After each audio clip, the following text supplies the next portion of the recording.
Il y a ce petit coup de gueule, ma frère. Ah, je suis un peu vénère, là. Ouais, il se passe des choses bizarres. Atroces. Clairement dégueulasses. On a atteint un haut niveau de fils de puterie. Je sais pas si t'as vu en Inde ce qui se passe. La communauté musulmane est victime. Ah, on y pète les mosquées. On tabasse les gens. Hommes, femmes et enfants. Ouais, parce qu'apparemment, leur gouvernement a dit que, tous ceux qui étaient de confession musulmane étaient des sous-citoyens. Limite des sous-hommes. Et on est en 2020 et ça me rappelle malheureusement des choses qui se sont passées il y a pas si longtemps que ça. Seconde guerre mondiale, génocide, camp de la mort. Tu vois le truc ou pas? Je sais pas ce qui se passe en Asie, mais je crois qu'ils ont une dent de fou contre les musulmans. Ah, ça rend ouf. En Chine, avec des camps de concentration. En Birmanie, ils ont carrément le projet de les exterminer. En Nouvelle-Zélande, t'as l'autre taré qui est parti jouer à Call of Duty dans plusieurs mosquées. Non, tout ça, c'est pas du terrorisme, c'est de la politique. L'œuvre de pauvres fous, de désaxés, de personnes égarées. Après, aujourd'hui, avec le contexte général, national, voire mondial, ça ne m'étonne même plus que les politiques et les médias en ont clairement rien à foutre de ce qui se passe pour les musulmans à travers le monde. Faut croire qu'on l'aurait bien cherché. Je sais pas pourquoi, que quelqu'un peut me dire, Ah bah qui, un petit peu, vous l'avez quand même un peu cherché quand même. On tire pas sur les gens comme ça en criant Allahu Akbar. Puis ils ont quand même un petit peu tous le même profil.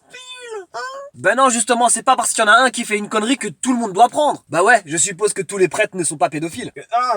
Affaire suivante. Ah ouais, sérieusement, que fait la communauté internationale? Ce qui est fou, c'est que personne ne condamne. À croire que c'est devenu complètement normal de taper et de tuer du musulman. Et en plus, c'est bientôt le ramadan. Oh là là, ça va être chaud, les amis. Faut se dire la vérité, sur le plan international, on nous chie dessus, clairement. Par contre, niveau national, on en est où, là? Ah ouais, parce que pendant cette période-là, il va falloir esquiver la dalle et les poucaves. Allô, oui, la police? Oui, je suis bien sûr 3615 balance ton mousseline. Oui, c'était juste pour vous signaler que mon voisin est rentré chez lui avec un bouquet de menthe et du saucisson halal.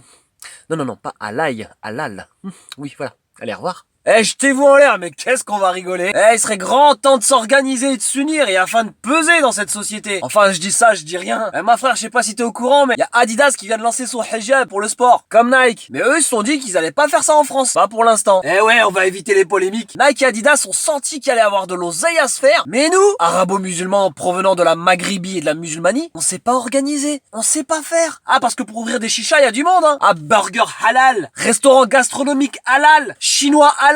J'ai rien contre les Chinois, mais quand même. Je vous l'ai dit, on nous respecte tellement plus que même notre culture, les autres se l'approprient. On appelle ça de l'appropriation culturelle. Et en parlant de voile, apparemment, il y a peu de temps, il y a quelqu'un qui s'est fait jeter d'un restaurant parce qu'elle portait le voile. Je vous ai dit, on nous respecte plus. J'en rigole, mais c'est grave. Ma frère, je vais m'arrêter là et je vais juste te poser une question. Et on fait quoi maintenant? Si tu sais pas, tu likes, tu commentes, tu te jettes en l'air et tu vas te faire follow.